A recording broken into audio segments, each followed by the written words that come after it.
Здравейте на всички! Днес ще направим практиката за шпагат, в която обединявам всички 30 упражнения в една практика съответно. Започваме с загряване, вдишваме, вдигаме ръце нагоре и сега тук ще правим нещо като котка крава, само че от изправено положение.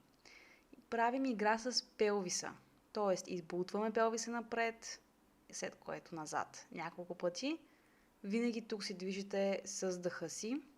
Аз ще ви показвам, но това не означава, че задължително трябва да вървите с моето темпо. След което ще направим едно странично разтягане. Винаги е важно да слушате тялото си. Просто моята идея в тази практика е да обединя тези 30 упражнения, да ви покажа, че не отнема твърде много време и можете да я правите 3 пъти в седмицата, примерно, докато достигнете шпагата си. Продължаваме с усукване на гръбнака. Тук краката трябва да стоят заковани в пода. Движението е само от горната част на тялото. На последния път може да плъзнете задната ръка по крака, за да усучи малко повече гръбнака. И минаваме на другата страна. Правим същото.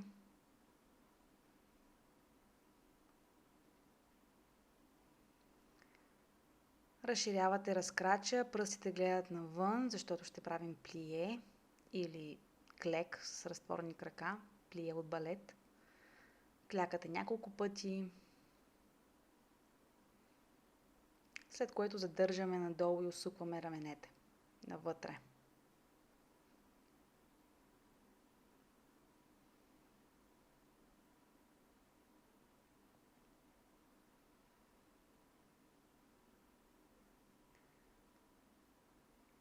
Спираме в центъра и можете да задържите по-ниско, да пулсирате. Извъртате се надясно и правите няколко напада. Все още само загряваме тялото, след което правим страничен напад на противоположния крак, т.е. наляво,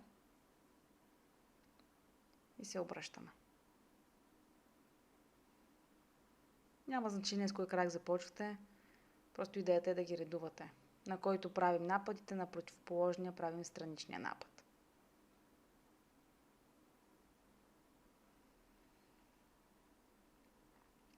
Прибираме крачета, изтръскваме тялото и започваме с първите 10 упражнения за мобилност.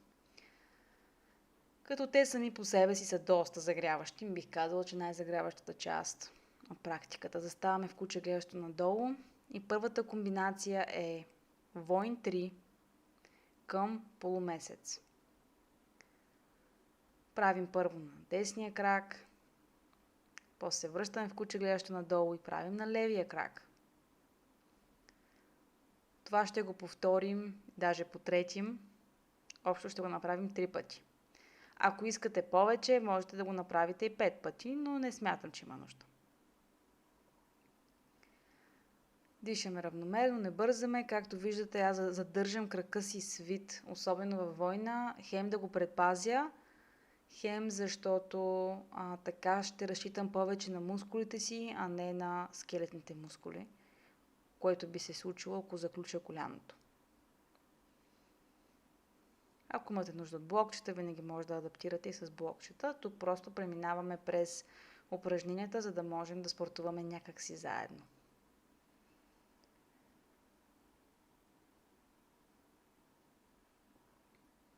И последния път.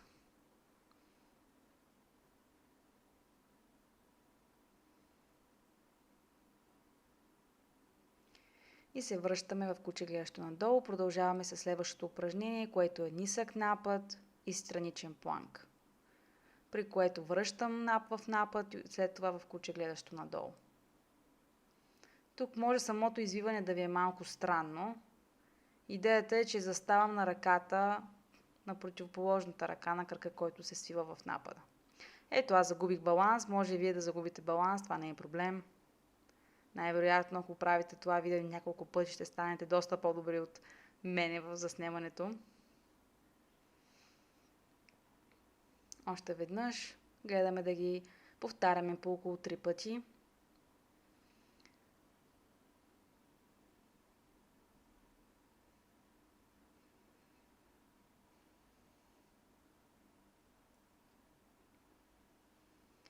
И се връщаме в куче гледащо надолу. Продължаваме с вълнички напред към куче гледащо нагоре. Малко да отпуснем гръбнака, хубаво може да го извивате, както в котка и в крава. Няма проблем. Тук е да хем да се отпуснем, хем да раздвижим гръбнака. Все пак първата част беше за мобилност, а мобилността е за цялото тяло. Продължаваме с десен крак нагоре и в нисък напът. Двете ръце преминават от вътрешната страна на крака. Ще постои малко тук, защото ще правим кръгчета навън и навътре с бедрата. Това е хем да отпусне самите мускули на вътрешната част на бедрото, на външната част на бедрото, но обхваща общо взето всички мускули в крака. Правим 3 в едната посока, 3 в другата посока и се връщаме в куче гледащо надолу за другата страна. Ляв крак нагоре, нисък напът, поставяме коляното, прибираме двете ръце от вътрешната част на крака и започваме с кръгчета навън. Трички. И кръгчета на вътре.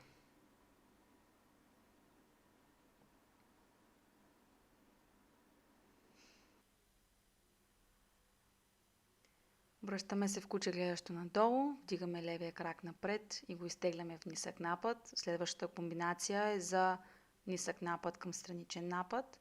Като тук обърнете внимание, че ходилото застава в шпиц, когато сме в поза напът. Ще го направим от 3 до 5 пъти и сменяме крака през куче гледащо надолу. Тук е хубаво да се фокусирате върху усещането на вътрешната част на бедрата, особено когато сме в страничния напът и преминаваме към предния напът. Доста хубаво упражнение не само за женски шпагат, но и за мъжки шпагат. Правим го 3 пъти, връщаме се в куче гледащо надолу и се вземаме с мобилността от Animal Flow, която е комбинация между Pistol Squat и поза гущер. Сега за по-големи подробности вижте в самия Инстаграм, там самата поза я разглежда много по-подробно. Тук се изисква доста сила в коремния пояс и загрява много хубаво тялото. Правим я от 3 до 5 пъти. И заставаме отново в куче гледащо надолу. Вдигаме десния крак нагоре, при което пулсираме 2, 3, 5 пъти. И заставаме т.е. свиваме коляното и преминаваме към диво нещо. Сега това диво нещо е доста трудно, затова можете да го пропуснете. След което правим също с другия крак, пулсираме. След петото пулсиране свиваме в коляното. И ако можем, отпускаме в диво нещо, ако не можем, само държим коляното свито, след което се връщаме отново в куче гледащо надолу. Повтаряме това нещо 3 пъти на една страна и 3 пъти на друга страна. Също както предното упражнение за мобилност, това упражнение за мобилност е цялостно, за цялото тяло. Изисква не само мобилност и гъвкавост, но и доста сила, отвореност в раменете и хубаво разгрява като цяло всичко.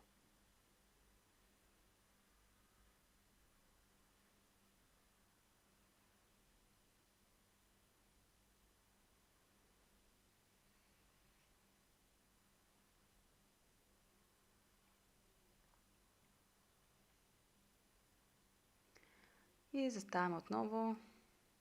Последен път.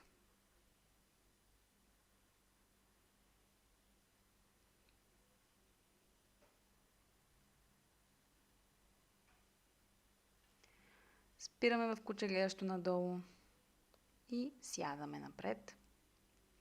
Сега ще легнем по гръбче. Бавничко прешлен по прешлен. Гледаме горе-долу, ходилата са на ширината на раменете и започваме да надигаме дупето нагоре. Това е пулсиране от поза малък мост. Ще направим 5 до 10 пулсирания, след което ще вдигнем единия крак във въздуха, ще направим 5 по-кратки пулсирания. И отново в центъра, след което ще сменим тук. Не е важно да гъвате тялото много нагоре, не работим за гъвкавост в това упражнение, колкото за активация на глутеуса. Сега с другия крак пулсираме 5 пъти и приключваме. Сега се опитваме да се изправим. Ако искате, може да се хванете за краката и така да се изправите с доста активен корем. За следващото упражнение ще ви трябва чорапки, т.е. за последващото. Можете сега да си ги сложите. Изправяме се и ще правим мъртва тяга на един крак. Изпъваме единия крак напред и ще свиваме другия. Гърбът трябва да е изправен.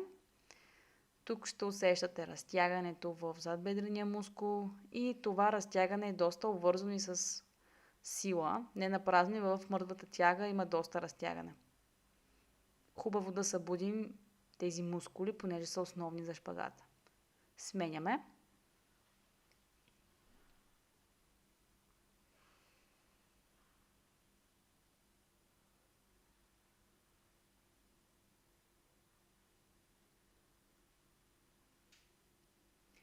Супер! За следващото упражнение ще ви трябват блокчета, освен чорапки, защото ще се плъзгаме напред. Сега няма нужда да стигате толкова дълбоко, колкото аз ще стигам в позата. Просто идеята е да се плъзнем докъдето можем и да се върнем със силата на крака. Отново това упражнение събужда мускулите, работи мобилност и сила, а не само разтягане. Правим 5 пъти и сменяме крака.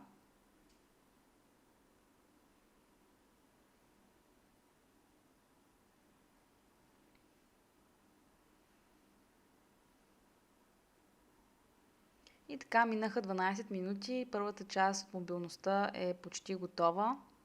Ще преминем към пилатеса след малко, за което браво! Продължаваме с пилатес упражненията. Заставате в поза масичка. Започваме с кръгови движения на бедрата. Тук е важно гърбът да е в неутрална позиция, не да го гъвате твърде много, за да правите кръговете големи. 3 в една посока, сменяме посоката, 3 в друга. Активираме бедрата. Важно е да изпълним упражнението правилно, а не, както казах, с голяма амплитуда. Сменяме кръчетата. Правим 3 кръга в едната посока, 3 кръга в другата посока, като целта не е да държим кръста неутрален.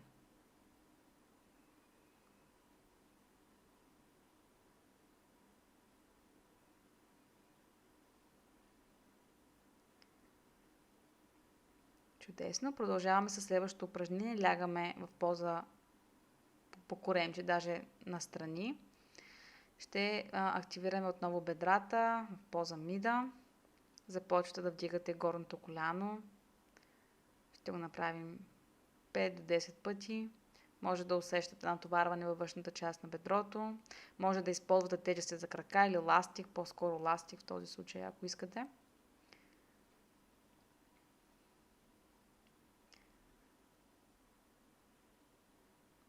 Сега пулсираме на пика на движението и след това пулсиране продължаваме.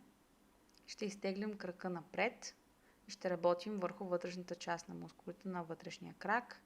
Първо работите в шпиц, надигате и сваляте няколко пъти. Не използвайте инерция. Активирайте мускулите, не бързайте. Идеята е да има движение, а не да засилваме крака. Ще направим 10 повторения и на върха ще пулсираме. Пулсираме.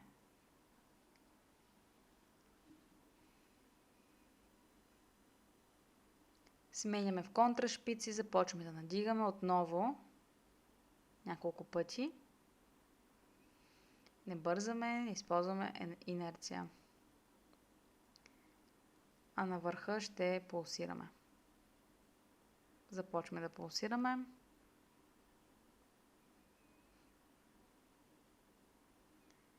И сега преминаваме на другата страна. Гледайте рамената да не падат до ушите. Започваме с поза мида. Ще повторим около 10 пъти.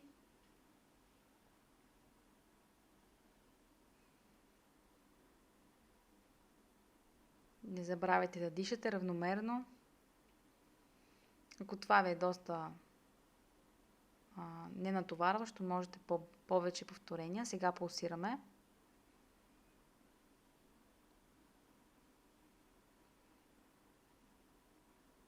Супер, изтегляме крака напред, ще работим върху вътрешната част на бедрото. Първо в шпиц, дигаме.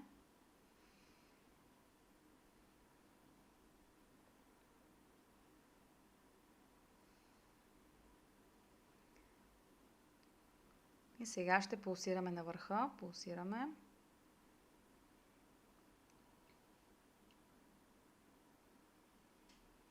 Сменяме в контрашпиц, пак същите повторения.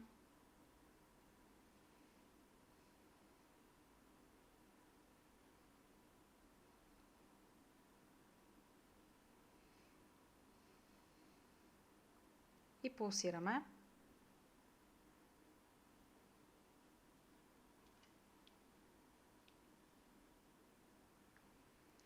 Чудесно. Сега излизаме от тази поза. В следващото упражнение ще активираме квадрицепса. Тук ще вдигаме само единия крак, докъдето можете, отново без инерция, в шпиц. Ще направим 10 повторения, т.е. 2 серии по 10 повторения. Сега е втората. Вече може да започне да ви пари. Ако кръка крампира, починете си. Тези мускули са малко шантави, трябва да им време. Супер, отпуснете краката, разклатете в коленца и преминаваме на другата страна. Не забравяйте да дишате, гърбът трябва да е изправен. Просто активираме квадрицепса, понеже той е мускулът антагонист на задбедрения мускул, който реално разтягаме най-много в шпагата. Т.е. трябва този мускул да е силен, за да може другия да се разтегне хубаво. Отново разклатете кръченца, коленца. И сега ще легнем по корем. Ще работим за задбедрения мускул директно, от поза свинкс, ramена далече от уши. Заставате в контрашпиц, активни крака, без да отпускате в колената, вдигате едното краче към дупето, сваляте. След това другото. В момента, в който вдигна крачето, изпълвам в шпиц, свивам, отпускам и поставям крака в контрашпиц. Ключът тук е краката да са изпънати изначално и да стоят изпънати, докато правим това движение, в което засилваме силата на задбедрения мускул.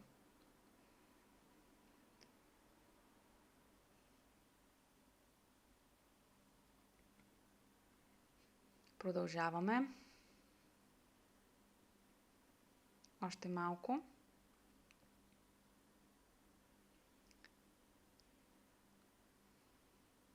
И отпускаме крачета. Следващото упражнение просто ще редуваме едното краче и другото към дупето, като не ги пускаме в земята, ми ги пускаме с контрол. Отново за активация на задбедрения мускул. Не забравяйте да дишате. Пускаме крачетата назад. Може да си почините за секунда-две. Бавно се изправяме.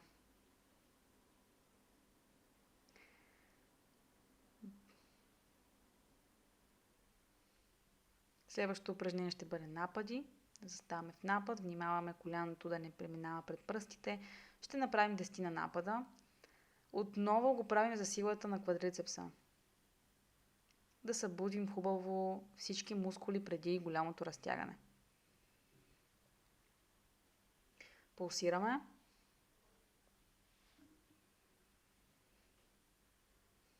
И стъпваме напред, сменяме краката. Напади додолу.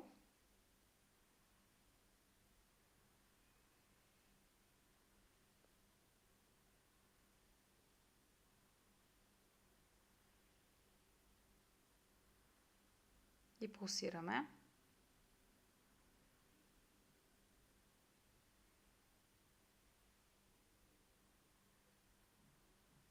След което се изправяме напред.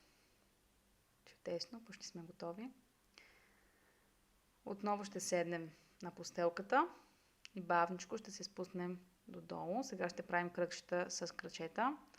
Пред последното упражнение свиваме десния крак, изпълваме го и започваме да правим кръгчета, като е важно таза да не пътува с крака, доколкото мога да изолирам движението. Кръга ми няма нужда да е огромен, просто трябва кракът ми да е активен и да правя толкова голям кръг, без да отлепям таза.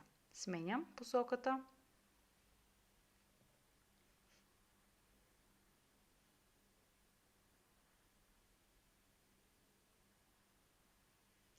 И опускам крака на земята, свивам другия крак, изпъвам и започвам с кръгчетата. 4 в една посока. Изолирам движението.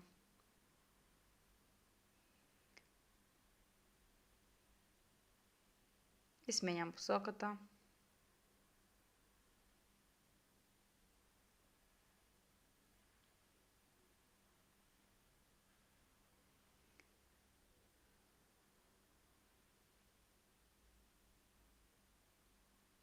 Отпускам крачето на пода. Последното упражнение ще бъде ножици, но горната част на тялото ми ще на земята. Не работя само за мускули на корема тук. Просто ще разтягам крачето към мен и ще го отпускам на пода. Ако това е много трудно, може да свиете повече крака в коляното. Хубаво разтягам крачетата. Не забравям да дишам, естествено. Свиваме крачетата и бавно се изправяме нагоре. Браво, свършихме с пилатес, идва най-сладката част, а именно разтягането. Започваме с първото упражнение, в което се отпускате напред. Може да си хванете краката с ръце. Просто идеята тук е гърба да е изправен, а не толкова колената да са опънати. И държим 1 минута. Когато тази минута свърши, аз ще ви събудя.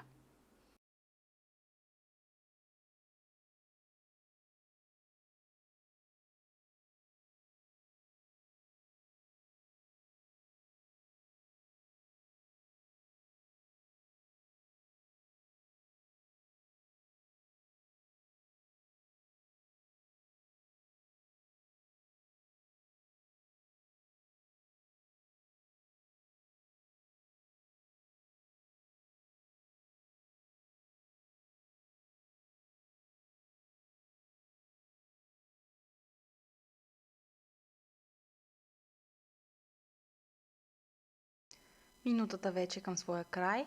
Може бавничко, прешнем по прешнем да се изправите и се приготвяме за следващото упражнение. Заставате с широк разкрач, ще правим поза пирамида, първо на единия крак и после на другия крак. Започваме. Просто тук е важно бедрата да гледат в една посока, няма значение дали започвате с десен или с ляв крак. Ще да задържим тук 1 минутка и после сменяме краката.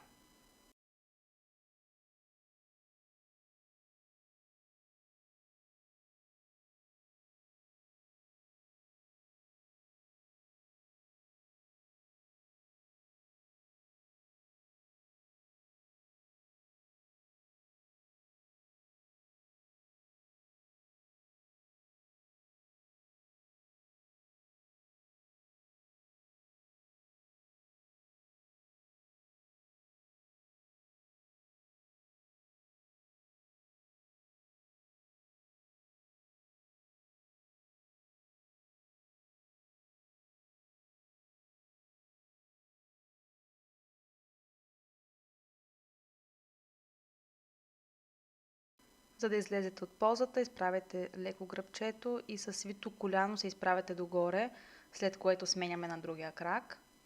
Свиваме коляното, за да можем да се предпазим, да не контузим мускула съответно. И отново вземате същата поза. Може да използвате блокчета, ако не стигате до пода. Няма значение каква вариация заемате, стига да усещате разтягане.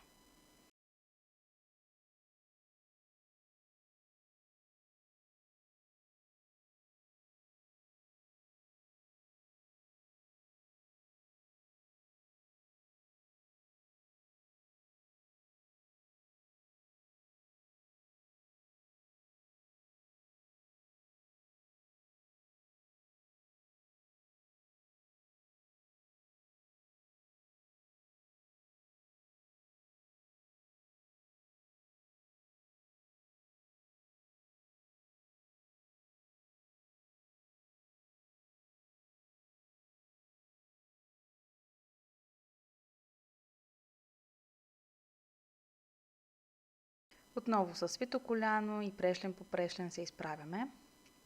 Приготвим таймера за следващото упражнение.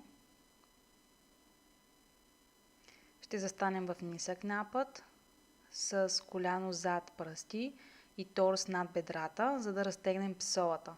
Тоест тук е много важно торса да не смалява ъгъла между горната част на тялото и на самото бедро, да сме точно над таза, защото така подсигуряваме разтяжката.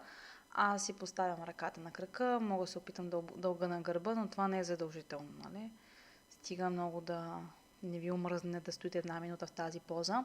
Ако усещате болка под коляното, в този случай лявото, можете да сложите възглавничка, няма никакъв проблем. И дишате.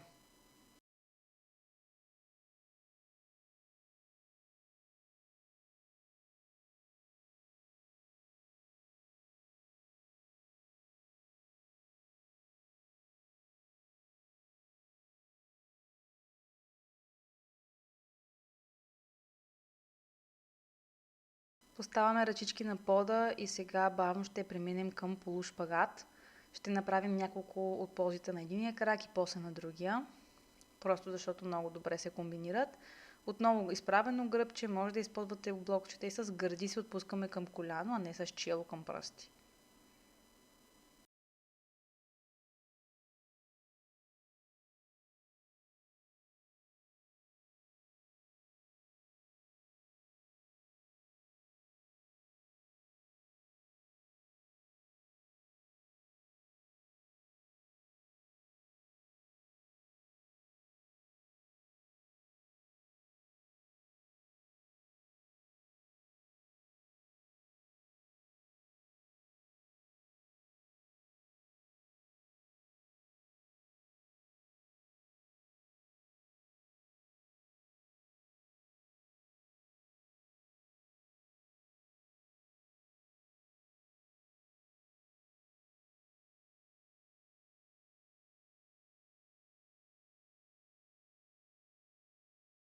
Свиваме коляното и сега ще преминем към поза гълъб, като премествате крака наляво. Заставате така, че отново двете бедра да гледат напред.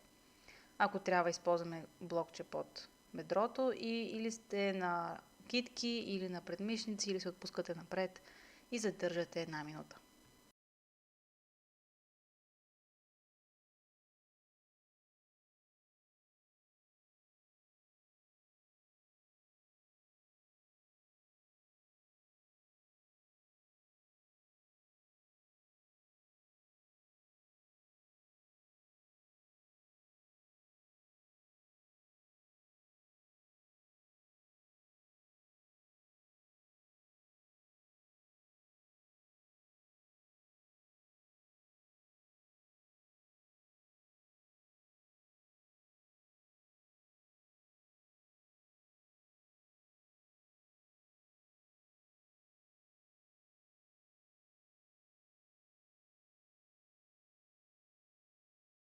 Бавно се изправяте.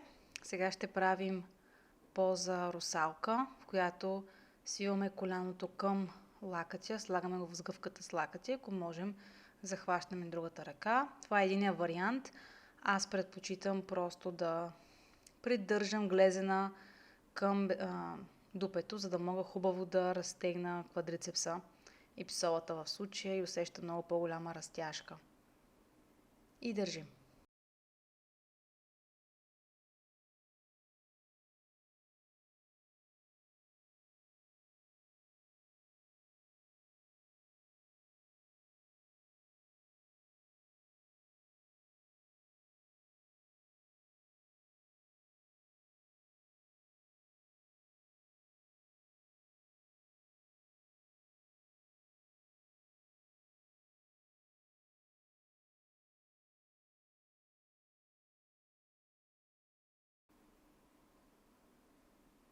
Постепенно отпускаме кръчето, нашата минутка приключи.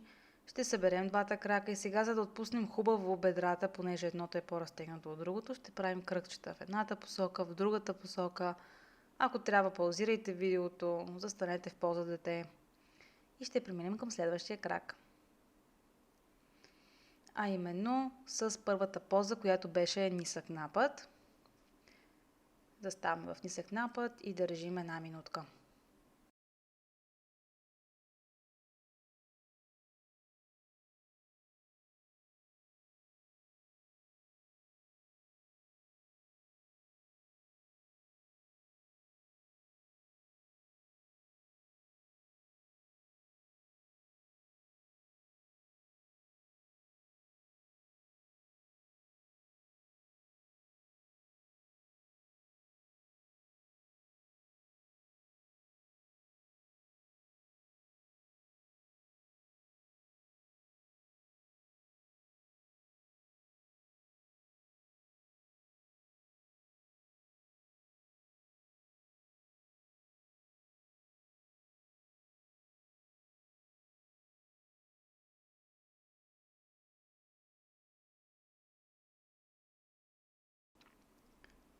Минутката приключи. Сега ще преминем към полушпагат. И отново ще задържим 1 минута.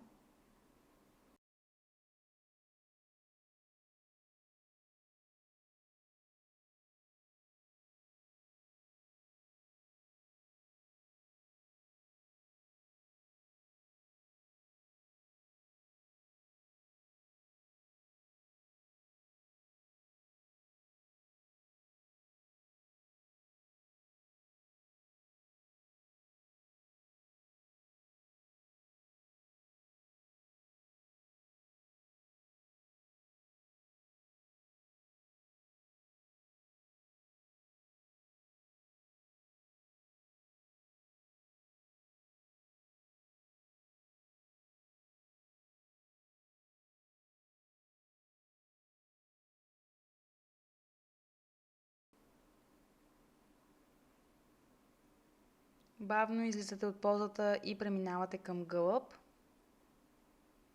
в адекватната вариация, която предпочитате.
Последното упражнение от тази селекция ще бъде за русалка или просто придърпване на глезена към бедрото, за да отпуснем квадрицепса.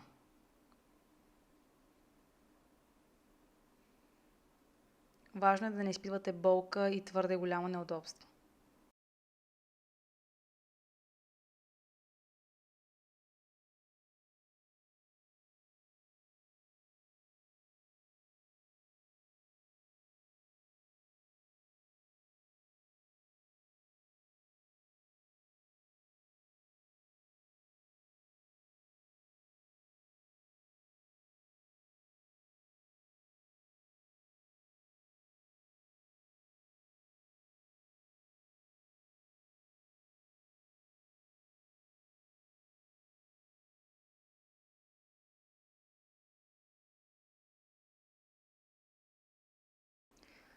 Нашата минутка вече приключва. Тук е хубаво да имате блокчета наблизо за следващото упражнение, като ще поставите блокчето точно под таза.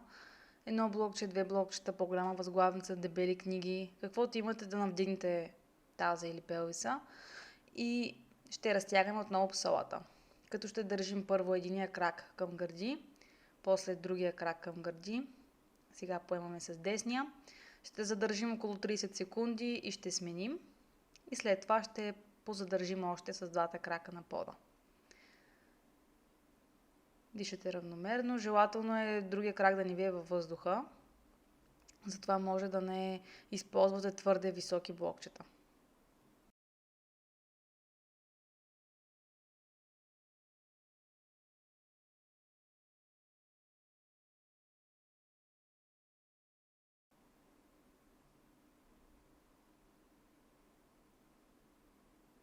Сменяме кръчето, отпускаме го, хващаме левия към гърди и задържаме.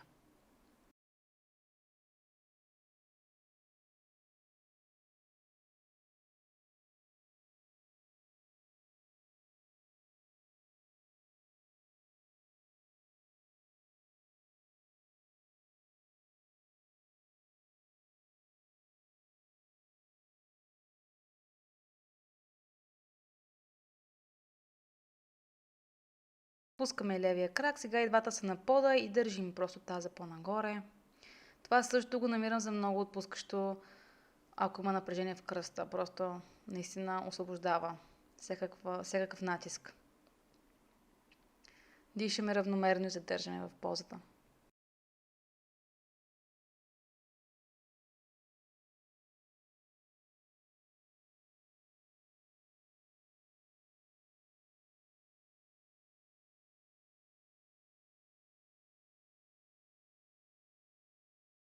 Сега сиваме първо едното кръче, после другото и излизаме от позата.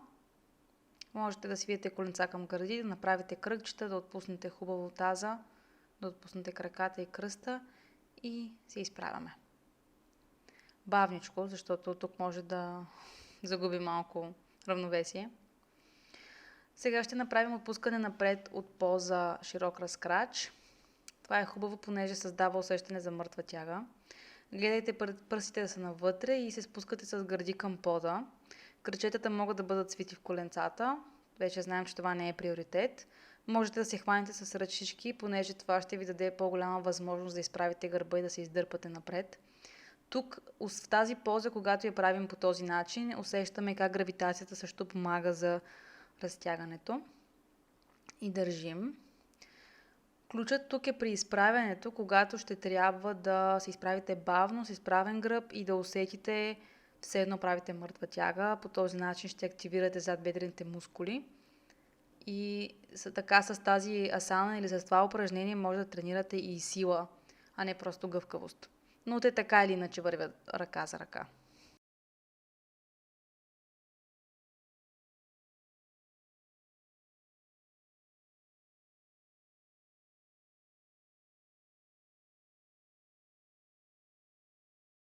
Поставите ръце на пода, да изправите гръб, после да поставите ръце на таза и бавничко да се изправите. Чудесно! Остава ни най-сладката част, именно шпагата. Вземате блокчета и заставате в шпагат там, докъдето сте стигнали. И ще задържаме 1 минута, като вие може да задържате и по 30 секунди, да спирате, да излизате пак, да влизате.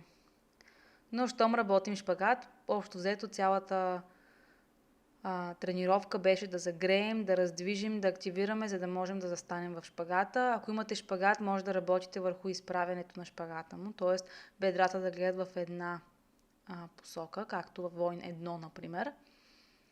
И ако и това вече го имате, може да започнете да работите върху oversplit или шпагат над 180 градуса, като поставите нещо под глезена, било то предния или задния. Макар че при задния има една малка особеност. Държите, дишате, аз ви говоря, за да ви разсейвам общо взето и се наслаждавате на момента, колкото и труден за наслаждаване да е той.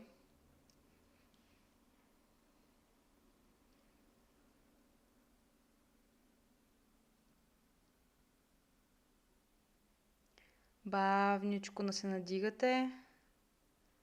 Може да раздвижите крака, да размасажирате хипфлексорите тук, да посвиете, да ги приберете тези крака. И преминаваме на другия крак. Сега единия крак може да е по-гъвкав от другия.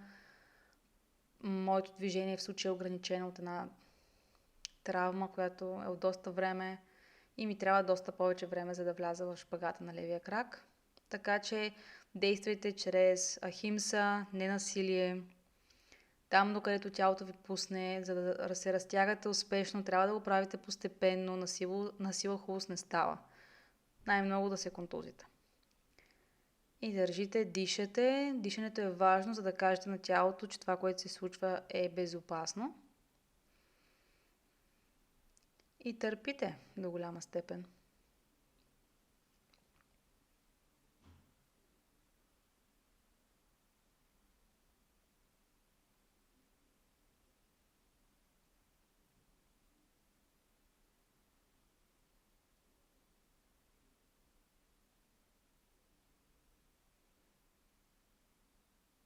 Вече и тази минутка приключи, бавничко се изправяме, абсолютно същата процедура и честито ви успяхте да се справите с тази тренировка за женски шпагат. Браво!